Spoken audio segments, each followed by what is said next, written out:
There is a question most people never ask directly. Not because it is too abstract, but because the answer is uncomfortable enough to change how you live. Here it is.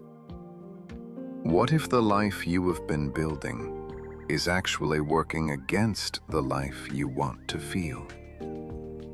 Stay with that for a moment, because we are about to go somewhere most philosophy content never takes you. Not into comfort, not into gentle reassurance, into the actual tension that sits underneath almost every decision you make, every relationship you struggle with, every sleepless night you cannot explain.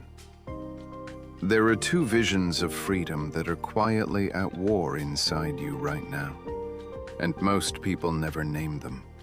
They just feel the friction, blame themselves for it, and keep moving. Today we name them.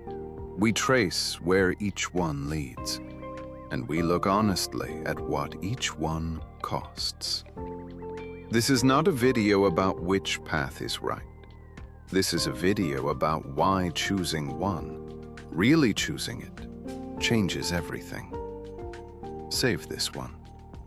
You are going to need it. Let us begin. The first vision of freedom is the one civilization sold you. It is what we could call outward freedom. The freedom to acquire, to expand, to remove obstacles between yourself and your desires. This is the freedom that says, if I can get the right job, the right income, the right relationship, the right body, the right status, then I will be free. Free from worry, free from uncertainty, free from the nagging sense that something is missing. This vision is not irrational. It is not stupid. It is actually deeply human. There is a reason every civilization in history has organized itself around it. Security, resources, recognition. These things matter. They reduce real suffering. They open real doors. But here is what nobody tells you about outward freedom. It is structurally incomplete. Not occasionally, not in edge cases, structurally, by design. And to understand why, we need to look at someone who had more outward freedom than almost any human being who has ever lived. Marcus Aurelius was emperor of Rome during what historians sometimes call the height of Roman power. He had absolute authority over territories that stretched from Scotland to Mesopotamia. He could order the deaths of thousands or the building of cities. He controlled more resources than most people today can conceptually imagine. If outward freedom meant anything, he had it. And what did he spend his nights writing? Not orders, not strategies, not celebrations of his power.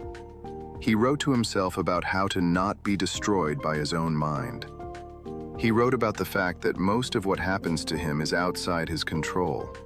He wrote, in words that have survived almost 2,000 years, about the constant effort required to not be ruled by fear, by desire, by the need for approval. Here is what that tells us. Outward freedom, taken to its absolute extreme, does not solve the internal problem. It never did.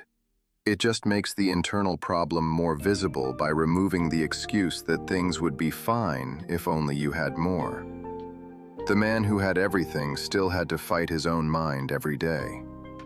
Now hold that image, because the second vision of freedom is the one that most people encounter only after outward freedom fails them. We could call it inward freedom, the freedom that does not depend on circumstances, the freedom described by thinkers from Marcus Aurelius to Viktor Frankl to Simone Weil, the freedom that lives in the space between what happens to you and how you respond. This is the freedom the Stoics built their entire philosophy around, not because they were pessimists who gave up on the world, but because they were realists who noticed something that the pursuit of outward freedom always obscures. You cannot control most of what happens to you. You never could. You can influence it. You can prepare for it. You can reduce certain risks, but the fundamental uncertainty of existence is not a problem you can solve with enough achievement or enough accumulation. It is a structural feature of being alive. The Stoic philosopher Epictetus understood this from a position most of us will never experience. He was a slave. He had no outward freedom in any meaningful sense. He could be sold, beaten, relocated, separated from everyone he knew at the will of another person. And from that position, he developed one of the most sophisticated and durable frameworks for human freedom ever articulated. His insight was this: there is a boundary inside experience. On one side of that boundary are things that belong to you completely: your judgments, your intentions, your chosen responses to what happens. On the other side are things that never truly belonged to you at all: your body's health, the opinions others form of you, whether your plans succeed, whether the people you love stay or leave. When you confuse what belongs to you with what does not, you suffer. Not occasionally, constantly. Because you are fighting a war you structurally cannot win. But here is where this gets complicated, and where most philosophy content stops too early. Because inward freedom has a cost too, and that cost is real. And it is something very few people want to say directly. What comes next is the part most people never hear. Inward freedom, pursued seriously, requires you to let go of something you have been promised your whole life. It requires you to relinquish the belief that you are owed a particular outcome: the job, the recognition, the relationship working the way you planned, the career trajectory that matches the effort you put in. Not because those things are unimportant, not because working toward them is foolish, but because the attachment to them as conditions for your peace is exactly what keeps you from having peace. This is not a soft idea. This is a surgical one. The German philosopher Arthur Schopenhauer, who spent decades studying both Western and Eastern frameworks of suffering, identified what he called the will. This relentless, unconscious drive in every human being toward outcomes, toward having things be different than they are. He noticed that the will is never satisfied. It is not designed to be satisfied. Every fulfilled desire simply reveals the next unfulfilled one. And so the person who pursues outward freedom as the path to peace is, in his framework, running a race with a finish line that moves. But Schopenhauer was not a Stoic, and the Stoics had something he lacked: a practical answer, not just the diagnosis, the tool. The Stoic answer to the moving finish line is not to stop running. It is to change what you are running toward, to redirect the energy that was chasing approval, security, and certainty inward. To ask, in any moment, not whether the outcome is going the way I want, but whether I am responding in a way that reflects who I intend to be. This is what Marcus Aurelius called acting in accordance with nature. Not in the sentimental sense of being outdoors or living simply, in the precise philosophical sense of acting in accordance with your rational nature, your capacity to reason, to choose deliberately, to not be swept entirely by impulse and reaction. Now, here is where the two freedoms collide directly, and where the real cost of each path becomes visible. If you choose outward freedom as your primary framework, you get real gains. You organize your life around results.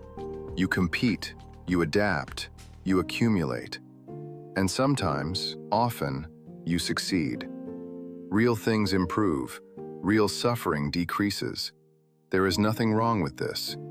The Stoics were not ascetics who rejected the world. Marcus Aurelius ruled it. But the cost of outward freedom as a primary framework is what we could call contingent peace. Your internal state becomes hostage to external conditions. When things go well, you feel good. When they do not, and they will not always, you feel that something fundamental has gone wrong.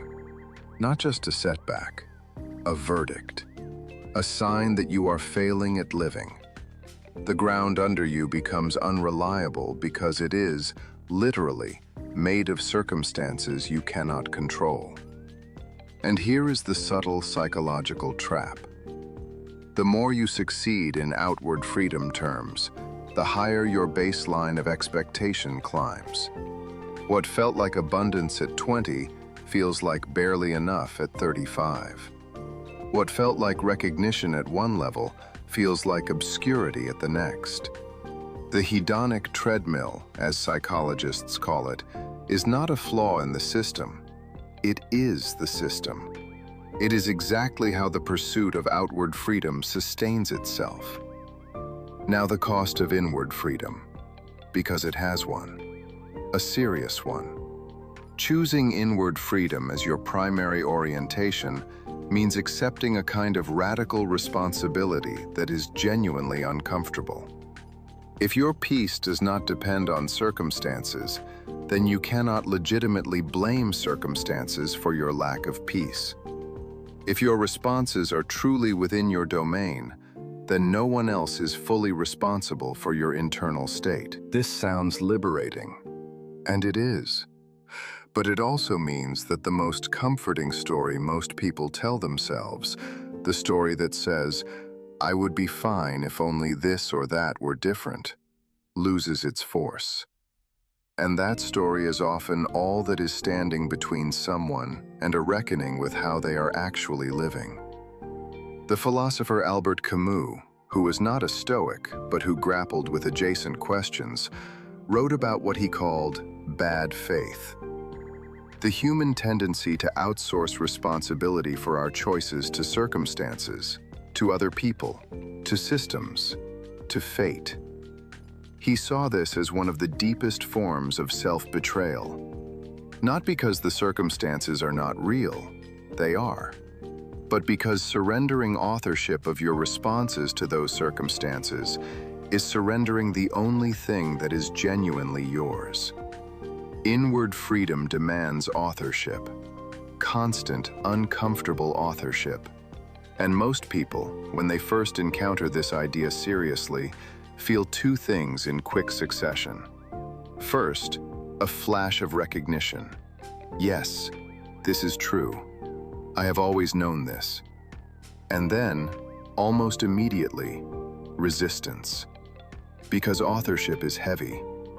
Because it means that the way you have been living, the ways you have reacted, the choices you have avoided, are yours.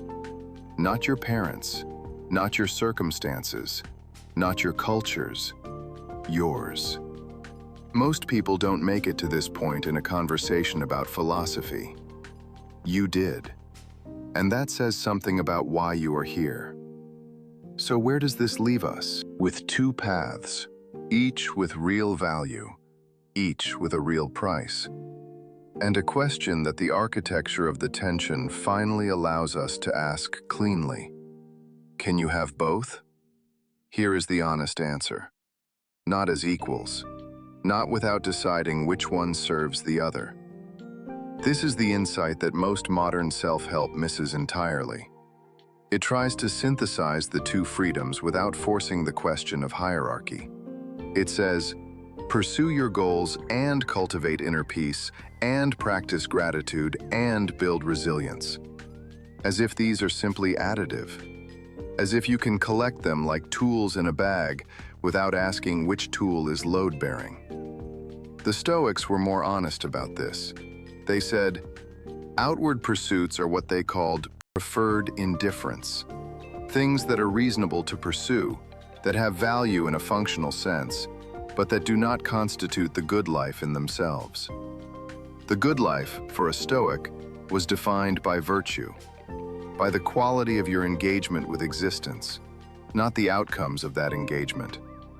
What this means practically is something most people need to sit with for a while before it lands. You can want the promotion and work toward it, as long as the wanting does not become a condition of your peace. You can want the relationship to work and bring your full self to it, as long as the wanting does not make your stability contingent on its success. You can want your health, your finances, your recognition to improve, and act deliberately toward those things, as long as the wanting does not become the source from which your sense of okayness flows. This is not passive. This is not indifferent.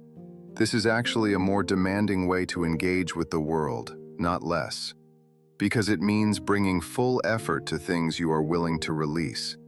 It means acting well in conditions that may not reward you for it. It means being the person you intend to be in situations that are not asking you to be that person. Marcus Aurelius called this the reserve clause. The idea that you pursue what is reasonable to pursue, but with the mental notation, if nothing stands in the way. If circumstances cooperate. If this is also aligned with what is larger than my individual preference. And when circumstances do not cooperate, when things fall apart, when the effort does not produce the outcome, the person who has inward freedom as their foundation does not collapse. Not because they do not feel it, they do. The Stoics were not emotionless, but because their sense of ground does not depend on the outcome. They feel the loss. They grieve what needs to be grieved, and then they continue to act in accordance with who they are. Now let us look at what this actually changes in the texture of a real life. Think about someone navigating a professional crisis. A project fails, publicly, with real consequences. The person whose primary framework is outward freedom has their identity on the line. The failure becomes a verdict about their worth, their competence, their future. They react from that place. Sometimes defensively, sometimes by collapsing, sometimes by doubling down in ways that make things worse, because the ground has moved. The person whose primary framework is inward freedom still feels the professional hit. They are not delusional. They process the practical implications clearly. But their identity is not structured around the outcome.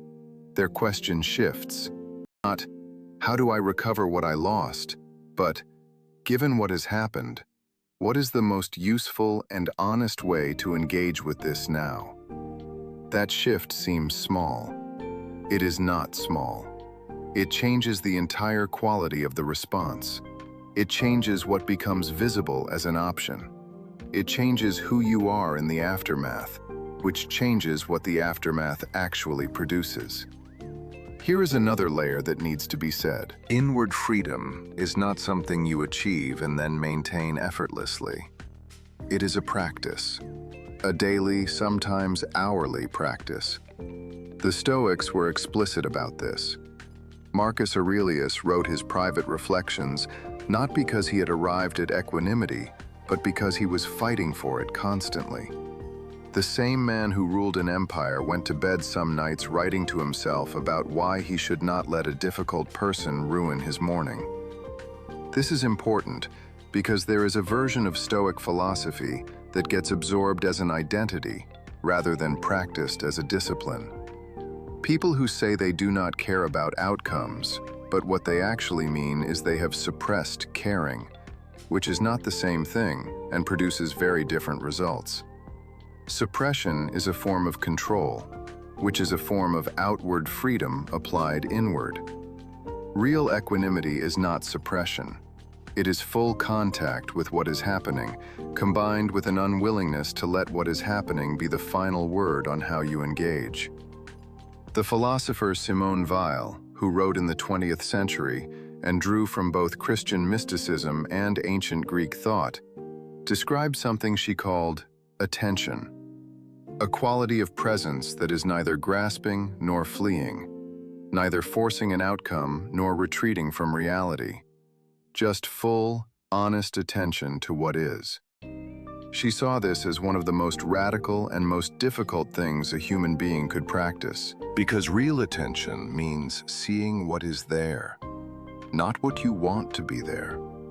Seeing your own reactions without immediately judging them. Seeing the situation without immediately trying to fix it or escape it. And from that quality of attention, she argued, something close to wisdom becomes possible. Not because you have more information, but because you are actually present to what the information is. This is adjacent to what the Stoics meant by reason. Not logic in the cold abstract sense, but the capacity to see clearly and respond proportionally. The capacity to not be entirely carried by the story your fear is telling you about what is happening. Here is the twist that most people do not see coming. The person who chooses inward freedom as their primary orientation often ends up more effective in the external world, not less. This sounds counterintuitive. It sounds like it should be the reverse. Like caring less about outcomes should produce worse outcomes. But look at what actually happens when your peace is not contingent on the result. You take clearer risks. Because failure does not threaten your identity, just your strategy, and strategies can be changed. You communicate more honestly, because you are not constantly managing how you are perceived, just trying to engage truthfully. You make better decisions under pressure, because the pressure is not amplified by existential stakes. You recover faster from setbacks, not because you feel them less, but because you are not spending energy on the story of what the setback means about you. The Stoic framework, practiced seriously, produces people who are often unusually effective in the world, precisely because they are not trying to extract from the world the validation they need to feel okay. They are already okay. Contingently, imperfectly, with ongoing effort, they have located a floor that does not move with circumstances. And from that floor, they can act. Now we arrive at the place where this becomes personal. Not philosophical in the abstract sense. Personal in the sense that you have a life you are actually living, and this question is not theoretical for you. So let me ask you something directly. Where is your sense of ground right now? Is it in something you are waiting for? A result that is not yet in? An approval that has not come? A problem that is not yet resolved? Or is it somewhere else? Somewhere that does not move with the news cycle of your circumstances. Most people, if they are honest, find their ground in the external. Not because they are weak, because the world is extraordinarily good at convincing you that this is where it should be. The metrics, the comparisons, the constant implicit question of how you are doing relative to where you should be by now. And the invitation of everything we have been discussing today is not to stop caring about those things. It is to stop letting those things be the foundation. The Stoics made a distinction that is worth carrying with you between things that are up to us and things that are not up to us. In Greek, the distinction was between what is ephemein and what is uk ephemein. The remarkable precision of this distinction is that it does not say external things do not matter. It says they do not belong to you in the deepest sense. They are on loan. They can be taken. And organizing your entire internal life around things that can be taken is a form of structural instability that no amount of success can fully solve. What is genuinely up to you? Your judgments, your intentions, your chosen responses, the quality of your attention in this moment. Nothing else. Not fully, not reliably. And here is what is remarkable about that. Those things, when tended to seriously, produce a life that feels different from the inside. Not necessarily more comfortable, not necessarily more successful by external measures, but more coherent, more inhabited, more yours. The cost of outward freedom is contingent peace. The cost of inward freedom is radical responsibility. Both costs are real. Both paths require something from you. The question that only you can answer is which cost you are actually willing to pay. Not which one sounds better in a YouTube video, not which one you can describe at a dinner party. Which one you are willing to pay in the moments when it is hard, when the outcome you wanted did not arrive, when the person you needed to behave differently did not, when the circumstance you were banking on changed. In those moments, which foundation do you have? Because that is the only moment the question is real. If this conversation has shifted something for you, even slightly, I want to hear what. Drop it in the comments. Not because I am asking for engagement metrics, because this kind of thinking sharpens when it meets resistance. When someone says, "I see this differently," or "I tried this and here is what happened." That is where philosophy actually lives. Not in videos, in the collision of ideas with real experience. Share this with someone who is in the middle of exactly this tension right now. They may not have the words for it yet. You do now. And here's the close that I want to leave you with. You have spent your entire life being told that freedom means removing obstacles between yourself and what you want. And that is not entirely wrong, but it is half of a map. The other half, the half that Marcus Aurelius wrote about in the dark after ruling the known world, is that the deepest freedom is not removing obstacles. It is becoming someone who is not destroyed by the ones that remain. That work does not happen once. It does not happen passively. It happens in practice, daily. In the small moments when you notice that your peace is contingent on something external, and you choose, deliberately, to locate it somewhere else. Not because the external thing does not matter, but because you matter more than your circumstances. That is the freedom worth building. And it is available to you right now, not when things improve, not when the obstacle clears, not when you finally have enough. Right now, in exactly the life you are already living.